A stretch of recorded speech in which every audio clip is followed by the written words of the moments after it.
So, hallo, mein Name ist Dagmar, ich bin 56 Jahre alt und schnarche seit meiner Kindheit ziemlich extrem.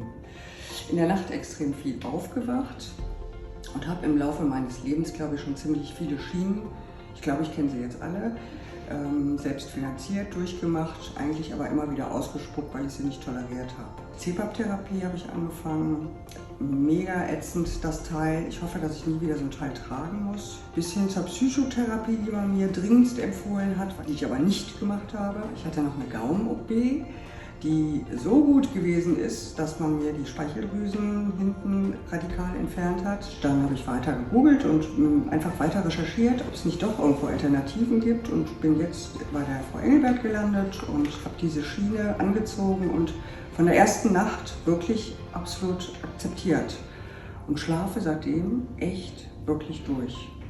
Fühle mich gut, fühle mich auf jeden Fall 100-mal besser. Würden Sie empfehlen? Auf jeden Fall. Auf jeden Fall.